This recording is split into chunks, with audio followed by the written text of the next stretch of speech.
Heidi à l'étude. Chez les Gérard, tout est prêt pour accueillir la grand-mère de Claire. La jeune infirme, bien qu'elle ne puisse quitter son fauteuil roulant, a voulu elle-même fleurir sa chambre. Mademoiselle Rougemont, la gouvernante, inspecte chaque pièce et donne des ordres domestiques. « Va dans ta chambre, dit-elle à Heidi, et attends que l'on t'appelle. Tu n'es pas vraiment de la famille, ne l'oublie pas. Tu dois dire madame et non grand-mère quand tu t'adresseras à madame Gérard. » Heidi obéit. Elle attend patiemment lorsqu'elle entend le bruit d'une voiture qui s'arrête devant la maison. Elle se précipite à la fenêtre et aperçoit une vieille dame très élégante. Tinette et Sébastien, les domestiques, s'empressent autour de ses bagages. Bientôt, Tinette vient chercher Heidi. « Descendez, on vous attend à la salle d'études. » Heidi est un peu intimidée, mais madame Gérard l'accueille très gentiment. « Bonjour, mon enfant. »« Bonjour, madame. »« Oh, appelle-moi grand-mère, comme le fait Claire. N'êtes-vous pas deux petites sœurs à présent ? » « Voyons, quel est ton nom ? » Je m'appelle Heidi. Mais ici, je dois répondre aussi quand on m'appelle Adélaïde. Je ne suis pas habituée et on me gronde souvent. Mademoiselle Rougemont dit pour s'excuser. Il faut bien qu'elle ait un nom normal. Si l'enfant se nomme Heidi, il faut l'appeler Heidi, répond madame Gérard avec fermeté. Malgré son âge, elle a beaucoup de volonté. Elle voit tout, comprend tout, et la maison de son fils n'a pas de secret pour elle. Un jour, tandis que Claire se repose, ainsi que le médecin l'a recommandé, madame Gérard demande à mademoiselle Rougemont. « Où est Heidi ?»« Dans sa chambre, en train de rêvasser sans rien faire. »« Je ferais comme elle si on m'enfermait dans ma chambre. Qu'on aille la chercher, j'ai là quelques livres qui lui feront plaisir. »« Des livres ! Mais elle ne sait pas lire et ne veut pas apprendre, c'est une petite sotte, je vous l'assure. » Vous m'étonnez, cet enfant semble pourtant avoir l'esprit vif. Quand mademoiselle Gérard lui remet les livres, Heidi ne peut retenir un cri d'admiration.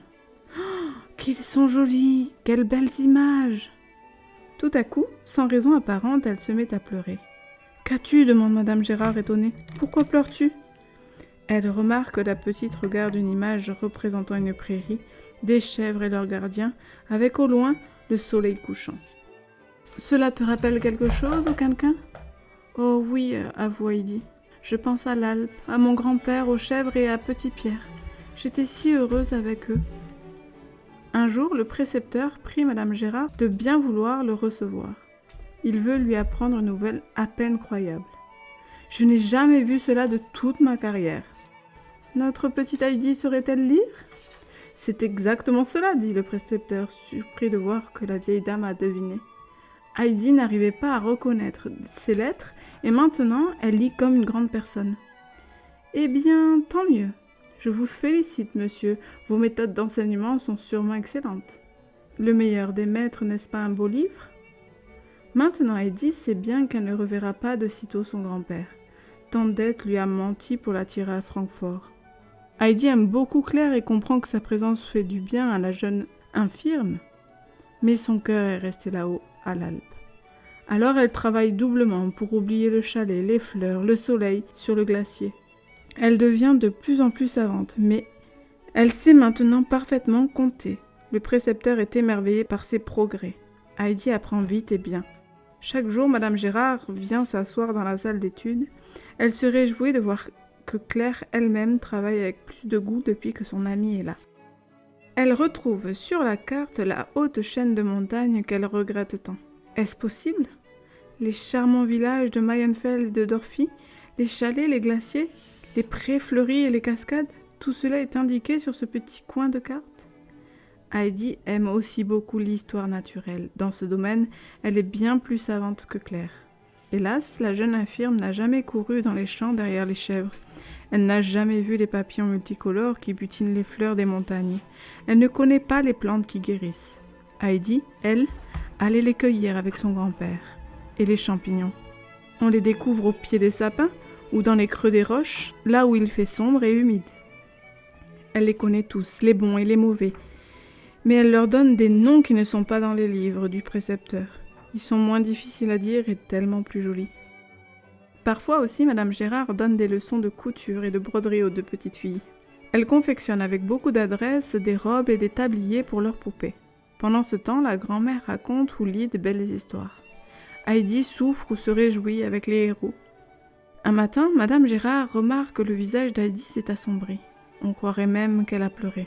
« Qu'as-tu, Heidi ? Je suis ton amie, tu le sais. Quelle est la cause de ton chagrin ?»« Non, je n'ai rien, répond l'enfant. La vieille dame n'est pas dupe, elle sait que son départ fait de la peine à Heidi. Car la grand-mère de Claire est arrivée à la fin de son séjour à Francfort et elle a commencé à faire ses bagages. Elle redouble de gentillesse envers les petites filles et fait si bien que, quand vient le jour de la séparation, tout le monde est gai dans la maison. Madame Gérard offre encore de jolis livres aux 2 fillettes avant de monter en voiture. Quelques derniers baisers, un geste d'adieu et elle est partie. Avec elle, toute la joie. Claire et Heidi se demandent comment elles vont supporter l'absence de grand-mère. Heidi propose « Je ferai comme Madame Gérard. Chaque jour, je te lirai une histoire. » Et elle commence sa lecture. Hélas, dans le récit, on parle d'une grand-mère qui vient de mourir et Heidi éclate en sanglots en disant « La grand-mère de Pierre est morte, je ne pourrai plus jamais la voir lui apporter les petits pains blancs que je lui ai promis. »« Mais voyons, ce n'est qu'une histoire, dit Claire. Toutes les histoires sont vraies. » Et Heidi sanglote de plus belle. Claire a toutes les peines du monde à la consoler. Au fond d'elle-même, Heidi ne cesse de penser à son grand-père et à la vieille aveugle de l'Alpe. Peut-être ne les reverrait-elle jamais plus. Heidi maigrit, pâlit, elle n'a plus le moindre appétit. Claire s'inquiète et Sébastien lui apporte d'excellents petits plats. C'est peine perdue. L'été, l'automne et l'hiver passent ainsi. Depuis quelque temps, mademoiselle Rougemont est préoccupée. Elle lance des regards inquiets autour d'elle. C'est qu'il se passe des choses bien surprenantes à la maison. La porte d'entrée, soigneusement fermée le soir, est retrouvée grande ouverte tous les matins. La nuit, on n'entendait pas dans les escaliers. Il faut tirer la chose au clair. Voilà ce qui est décidé. Sébastien et Jean, le cocher, vont veiller cette nuit dans la grande salle en bas. Les 2 sentinelles boivent un peu de liqueur pour se donner du courage. Cela leur donne surtout envie de dormir. À minuit, Sébastien s'éveille en sursaut.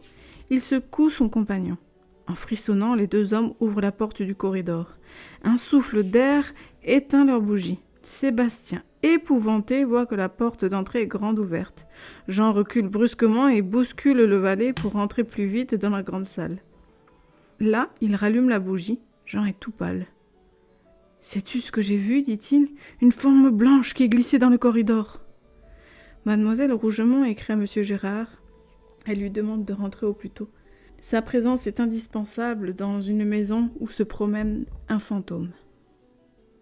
Monsieur Gérard répond que l'affaire ne lui semble pas bien sérieuse, mais il va revenir pour éclaircir le mystère et faire cesser l'épouvante qui règne chez lui. Dès son arrivée, Monsieur Gérard commence l'enquête. Quand vient la nuit, il monte lui-même la garde avec son ami le docteur qui soigne Claire. Vers 1h du matin, le docteur fait signe à son compagnon. « N'as-tu rien entendu ?» Monsieur Gérard n'a pas le temps de répondre. Un petit pas léger descend l'escalier. Dans le corridor, une forme blanche se dirige vers la porte. « Halte !» crie le docteur en se précipitant sur l'apparition. « C'est trop fort !» s'exclame Monsieur Gérard. « C'est Heidi !» Et oui, c'est bien Heidi, toute désorientée et qui ne comprend pas pourquoi elle se retrouve là. Le docteur, lui, sait bien ce qui lui arrive. La pauvre enfant est somnambule. Elle se lève pendant son sommeil et accomplit certaines actions dont elle ne se souvient pas au réveil.